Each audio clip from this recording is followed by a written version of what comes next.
Assembly సమావేశంలో మంత్రి నారా లోకేష్ మాట్లాడారు. 2014-2019 సంవత్సరాల మధ్య ముఖ్యమంత్రి చంద్రబాబు నాయుడు అభివృద్ధి వికేంద్రీకరణకు ప్రాధాన్యత ఇచ్చారని, ఉమ్మడి జిల్లాల ప్రాతిపదికన సెక్టార్ వైజ్ ఫోకస్ పెట్టి అభివృద్ధి కార్యక్రమాన్ని చేపట్టారు.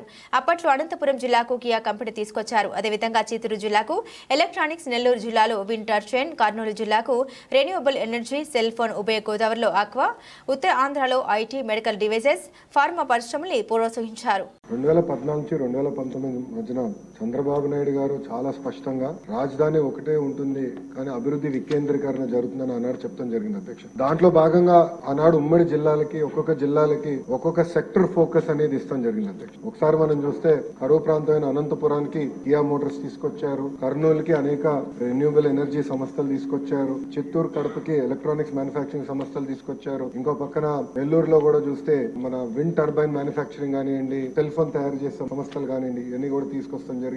ఇంకో పక్కన ఉభయ గోదావరి జిల్లాలు కూడా పెద్ద ఎత్తున ఆనాడు ఆక్వాని కూడా ప్రోత్సహిస్తాం జరిగింది. ఇంకా ఉత్తరాంధ్రకు వచ్చే గల ఐటీని, మెడికల్ డివైసెస్ మ్యానుఫాక్చరింగ్, ఫార్మా అని చాలా స్పష్టమైన కార్యాచరణ ఆనాడు చంద్రబాబు నాయుడు గారు నియమించడం జరిగింది. దాంట్లో భాగంగా అధ్యక్ష మీరు ఒక్కసారి చూస్తే కేంద్ర ప్రభుత్వం అంటే రాష్ట్ర విభజన చట్టంలో ఉన్న సంస్థల్లో కూడా ఏదైతే ఆంధ్ర రాష్ట్రానికి ఇస్తానని హామీ ఇచ్చారో అది కూడా మీరు చూస్తే ఐఐటి తిరుపతికి, ఐఎం విశాఖపట్నంకి, ఐజర్ తిరుపతికి, ఇంకో పక్కన NIT Tadepalligudem, IIIT-DM Kurnool, central university Anantapur, ఇంకా సెంట్రల్ ట్రైబల్ యూనివర్సిటీ విజయనగరం జిల్లా కూడా ఆనాడు మన ప్రభుత్వం కూడా ఇష్టం జరిగింది. అంటే మీరు చూస్తే అభివృద్ధి వికేంద్రీకరణ అంటే ఇది అధ్యక్ష. అంతేగాని 500 కోట్ల రూపాయలు ఖర్చు పెట్టి ఒక ప్యాలెస్ కట్టుకుంటాం కాదు అధ్యక్ష.